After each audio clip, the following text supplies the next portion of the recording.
हां सर, मातृभूमीच्या चर्चेला पुरस्कार मी सिने कलावंत विजय मानवंत आज इथं तेजस फाउंडेशन यांनी विविध अनेक चांगल्या क्षेत्रामध्ये काम केलेलं आहे अशा गुणवंत सन्माननीय लोकांचा पुरस्कार सोहळा ठेवला होता। त्यामध्ये मलाही त्यांनी पुरस्कार दिला। त्या निमित्ताने मी तेजस फाउंडेशन, मेघा डोळस मॅडम आणि इतर मान्यवर यांचे सर्वांचे मी आभार व्यक्त करतो, कारण की कलावंतांना पुरस्कार दिल्याने त्याची कला अजून जिवंत राहते।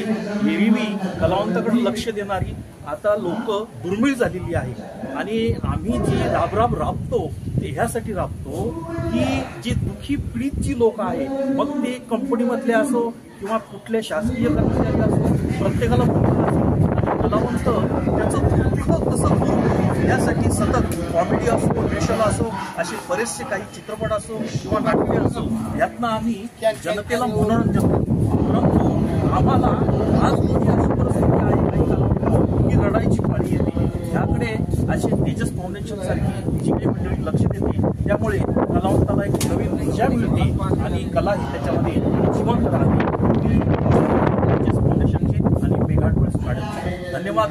जय हिंद, जय महाराष्ट्र आणि जय नटराज। मी जवाहर शेतकरी सहकारी साखर कारखाना भोपरी येथून आलेलो आहे, कोल्हापूरहून आलेलो आहे। आज तेजस फाउंडेशनच्या वतीनं जो पुरस्कार दिला जातो तो सन्मानपूर्वक पुरस्कार आम्हाला मिळाला। आजपर्यंत मला जवळजवळ 75 पुरस्कार मिळालेले आहेत आणि खरोखरच मी जवळजवळ 13 ते 14 पुस्तकं या ठिकाणी मिळवलेली आहेत आणि प्रत्येक वर्षी मी 100 झाडं लावून वाटून मी जागतिक पर्यावरण दिन साजरा करतो आणि खरोखरच मेघा डोळस अभिनेत्री ताईने आमचं फार मोठं या ठिकाणी कौतुक केलं। आम्हाला त्याबद्दल त्यांचा फार मोठा अभिमान आहे आणि समाजात आणि देशात जे घडतं असे हिरे ओळखून त्यांना एक चांगली माणसं ओळखून त्यांचं कौतुक करणं आणि आमच्या पाठीवर थाप मारणं हे त्यांचं काम फार कौतुकस्पद आहे।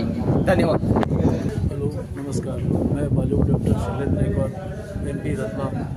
मैं अभी मेघा मैडम द्वारा जो है तेजस फाउंडेशन मैडम ने मुझे बुलाया, मुझे बहुत अच्छा लगा कार्यक्रम देखकर और मैडम ने बहुत अच्छे मैनेजमेंट में किया है इस प्रोग्राम का।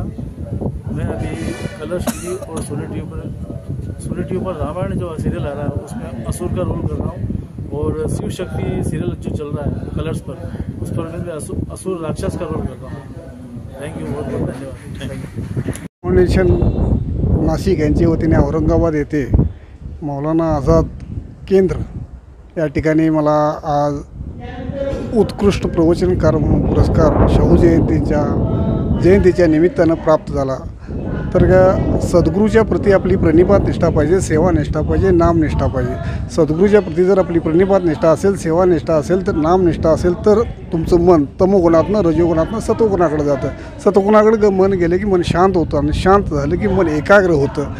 म्हणून महाराज ज्ञानेश्वरीतल्या 4थ्या अध्यायामध्ये सांगतात, तद्विद्येनं प्रणिपातेनं परिप्रश्नेनं सेवया उपदेशयन्ति ते ज्ञानम ज्ञानेन तत्वदर्शना।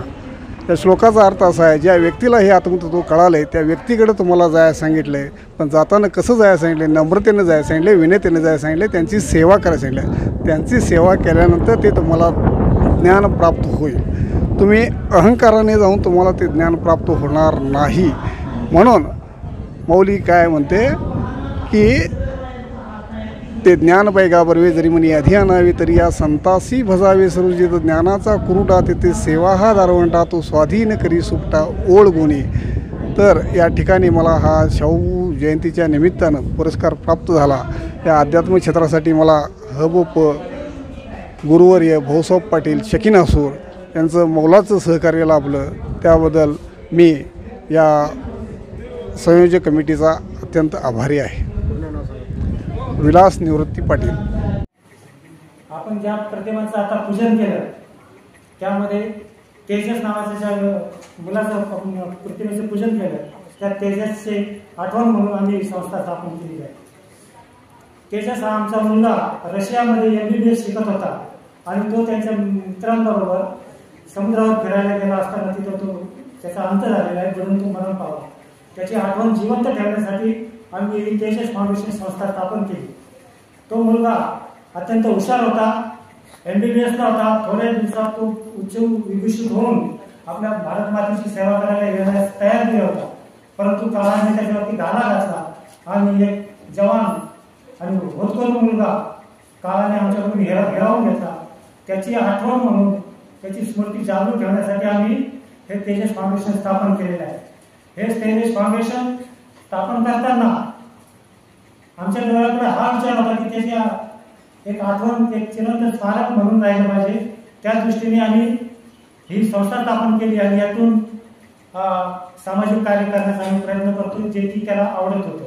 त्याचप्रमाणे तो साहित्य आणि कला क्षेत्रात आणि सामाजिक क्षेत्रामध्ये सुद्धा आवड ठेवणारा मुलगा होता आणि त्याचे आजोबा म्हणजेच मेघा मॅडम यांचे वडील हे अखिल भारतीय दलित नाट्य चळवळीचे महाराष्ट्र प्रदेशाध्यक्ष होते आणि त्यांनी हे नाट्य संमेलन 6 नाट्य संमेलन या महाराष्ट्रात भरवलेले आहे. त्यामुळे लहानपणापासून त्यांनी त्यांच्या घरामध्ये मोठमोठे अभिनेते येताना बघितलेले आहेत. डॉक्टर जब्बार पटेल, रमेश भाटकर, त्यानंतर गोगा कपूर, रणजित असे मोठमोठे हिरो त्यांच्या घरी येऊन गेलेले त्यांनी बघितलेले आहेत. तसेच साहित्य क्षेत्रामध्ये कुसुमाग्रज सुद्धा त्यांच्या घरी, वसंत बापट असे मोठमोठे साहित्यिक त्यांनी बघितलेले आहे. म्हणून साहजिकच ते बाळकडून मिळत गेलं आणि त्या मुलालाही ती आवड निर्माण झाली आणि मॅडमला सुद्धा ती आवड निर्माण झाली. आणि हे लक्षात घेऊन त्यांनी या सामाजिक कार्याबरोबर साहित्य क्षेत्रामध्ये सुद्धा आपलं कार्य चालू केलं आणि स्वतः मॅडम यांनी आतापर्यंत 5 सिनेमे स्वतः लिहून अभिनय करून भूमिका सादर केलेल्या आहेत. त्याचप्रमाणे ते गीतकार आहेत. आता आमचा जो चित्रपट येतोय वंदना नावाचा जो सिनेमा आम्ही आता हे केलेला आहे त्याचं 30-40% चित्रीकरण आम्ही आता नुकतंच रायगड जिल्हा आम्ही रत्नागिरीमध्ये करून आलो. त्याचे गीतं मॅडमने आणि आम्ही दोघांनी मिळून त्याचे गीते लिहिलेले आहेत. म्हणजे साहित्यिक सुद्धा ते आहेत. त्यानंतर नाशिक येथील प्रख्यात दिग्दर्शक जे आहेत त्यांच्या मार्गदर्शनाखाली मॅडमने या अगोदर 7 मला दे, गाव तिथे राव, त्यानंतर डोंबारी, माई, एक गाव गोष्ट भूताची आणि ही रात्र प्रेमाची असं काही 7-8 पिक्चर जे मॅडमने भूमिका केलेला आहे. आणि फरफट नावाचा एक मराठी सिनेमा नुकताच प्रदर्शित केलेला आहे. आम्हाला मुंबई, कल्याण आणि उल्हासनगर इथे आम्ही त्याचं प्रमोशन केलं. त्यावेळेस आम्हाला उत्कृष्ट असा प्रतिसाद मिळाला. उल्हासनगरचे महापौर, तिथले नगरसेवक आणि आमदार या कार्यक्रमाला आवर्जून उपस्थित होते. आम्ही ही संस्था अगदी गरिबीतून तयार केलेली आहे. ज्यांचा जवान मुलगा मरण पावला अशा मुलाची आठवण म्हणून आम्ही संस्था करतो. सरकार आम्हाला 1 रुपयाही अनुदान देत नाही, तरीही आम्ही ठरवलेलं आहे वर्षामध्ये आपल्याला मुलाच्या नावाने 2-3 कार्यक्रम करायचेच आहेत. तसे आम्ही कवी संमेलन घेतो, वृक्षारोपणाचे कार्यक्रम घेतो, त्याचप्रमाणे साहित्यिक चर्चा घेतो.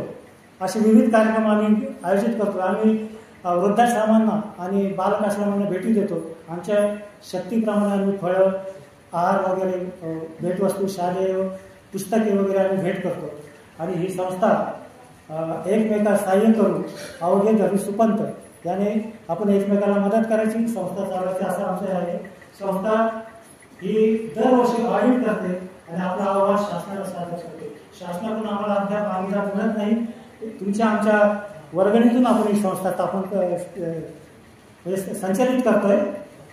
असंच आम्ही भविष्यातही करणार आहोत. जेव्हा संस्थेला ग्रँट चालू होईल त्यावेळेस आम्ही तेजसच्या नावाने एक वृद्धाश्रम आणि एक बालआश्रम स्थापन करणार आहोत आणि त्याच्याच नावाने तेजस मेगा फिल्म प्रोडक्शन या नावाची संस्था स्थापन केली. त्याच्या संचालिका मेगा डोळस आहे आणि मेगा डोळसच्या याच्या प्रोडक्शन हाऊसच्या माध्यमातून फरफट हा सिनेमा रिलीज केलेला आहे. संस्था आपल्या सर्वांच्या आशीर्वादाने, सहकार्याने कार्य करेल. आपण असेच आशीर्वाद आणि सहकार्य द्या.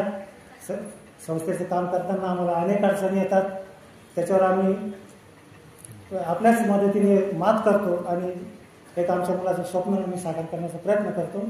आपण सर्वांनी सहकार्य करावं, संस्थेचं कामाला मदत करावी, आशीर्वाद द्यावे ही विनंती करतो. आणि इथून पुढचा कार्यक्रम माननीय सूत्रसंचालक पंकज भाऊ करतील असं मी त्यांना विनंती करतो. धन्यवाद.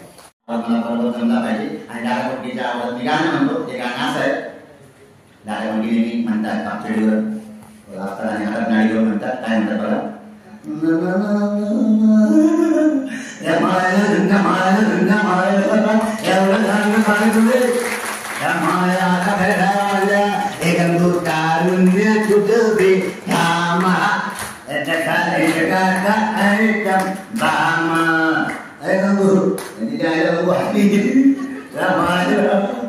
नाव घेतो हिने माझ्या लिंबाच्या झाडाखाली भाजीचा पाला पुढच्या वेळ तुम्ही पूर्ण करायचा लिंबाच्या झाडाखाली भाजीचा पाला आणि मी माझ्याच बायकोचं नाव घेतो तुम्ही तुमची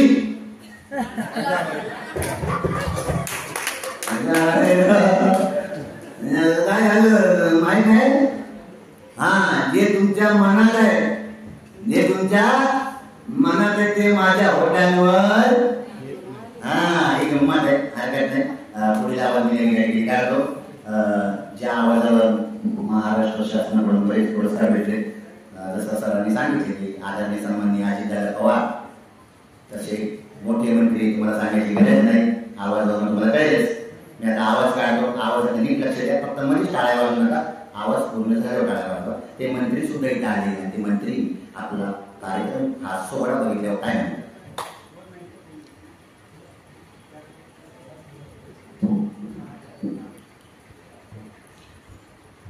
शास्त्रीय ठिकाणी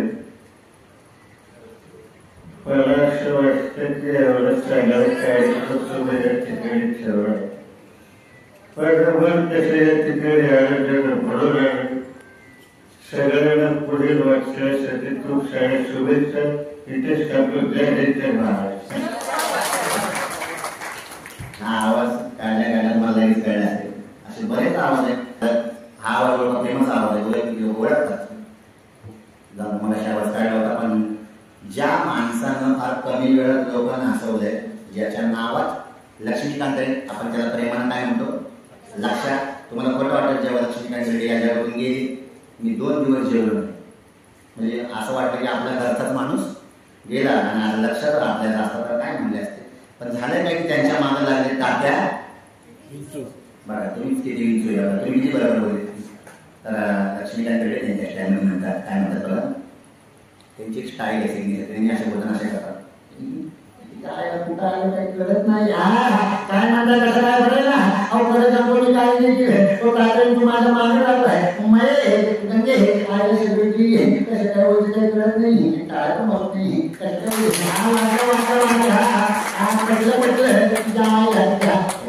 म्हणतो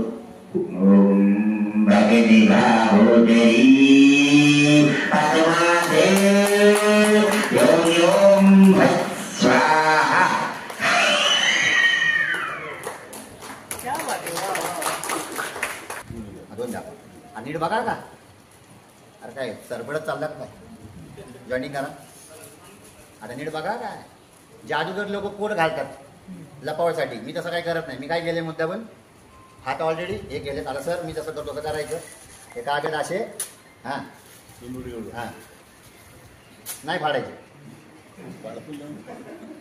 नाही गंमत फाडा हे असे फळ पूर्ण फाडायचं फाडा ना फाडा जोरात असं जेवढं होईल तेवढे जेवढे तुकडे होईल तेवढं करत राहायचं करा अजून करा जेवढं होईल तेवढं करत राहा करा जेवढं होईल तेवढं करत राहायचं त्याच्या आहे हां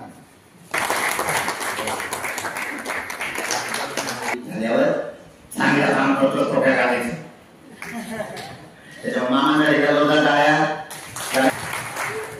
हे कसं राहू द्या कोणत्याही कलाकार किंवा ज्येष्ठ नागरिक किंवा एखाद्या नामामध्ये दिग्गज अभिनेता स्टेजवर आला की आपण त्याचं स्वागत करायचं टाळ्या वाजवून त्याच्या मागचं 2 कारण असतात पाहिजे मला 2 कारण कोणती पहिलं कारण टाळ्या वाजवल्यामुळं आपल्या आजूबाजूचे मच्छर मारतात तो विचार करायला खरं का नाही आणि दुसरं कारण असं की तुम्हाला आणि कलाकारांना एक अभिमान वाटतो आता शेवटचं वाक्य बोलतो पटकन बघा कलाकार हा एक जर मोबाईल आहे काय म्हणतोय आणि काय शेवट आहे कलाकार हा जर एक मोबाईल आहे तर त्याची पॉवर बँक तुम्ही आहात थँक्यू सो मच फाउंडेशनचे विजय आभार आणि आमचे आदरणीय सन्माननीय नटराज मित्रा सर यांनी मला फार बोलवलं की आशिष सर आणि त्याच्या अगोदर मॅडम पण म्हणाला की आशिष सर तुम्ही मला आज काही पण करून कार्यक्रमाला पाहिजे आणि नाही हा शब्द प्रत्येकाच्या डिक्शनरीत नसतोच आणि तो नसायलाच पाहिजे तर ज्या वेळेला आता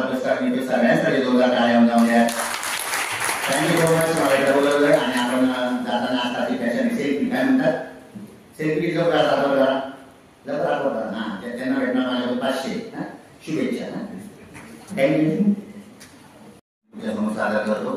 एक मी आवाज काढतो, टीव्हीवर किती लोकांनी ऐकलं आहे तेवढं मला सांगा. अरे बंड्या मनात लाडू फुटले. हा कुणाचा आवाज आहे हे बरोबर लक्षात आलं. अरे काय आवाज या ठिकाणी तुम्हाला पुरस्कार मिळतोय. आम्ही सुद्धा येणार. कोणा पुरस्कार मिळतोय बघू. कोणी हात वर केला हे काय कोणाचं नाव सांगे. आता काय म्हणायचं काय बरोबर वाटलं. काहीतरी घटना घडतेच. मला माहित आहे कदाचित मेघाडोळसच्या म्हणजे एक संघर्षाची वेदना आहे आणि कदाचित मग त्यांची सावली माझ्यावरही पडली असावी आणि म्हणून मलाही वेदनेतून वाट नेहमी काढावी लागते. कुणीतरी पेशंट असतो, कुणाची तरी परीक्षा असते, मला कोणातरी सोडवायचं असतं तर मी अगदी प्रारंभीच यायचं असतं. पण आपण सगळे सांभाळून घेणारे आहात. आपण सगळे संघर्षाच्या पथावरती असणारे माणसं आहात. त्याच्यामुळे आपण ह्या गोष्टी समजून घ्या. अधिक वेळ न घेता पुन्हा एकदा मी सगळ्यांच्या या ठिकाणी सहर्ष स्वागत करतो. आपण तेजस फाउंडेशनच्या या अत्यंत देखण्या आणि विलक्षण अशा सोहळ्याच्या पुरस्कार वितरण सोहळ्याच्या निमित्तानं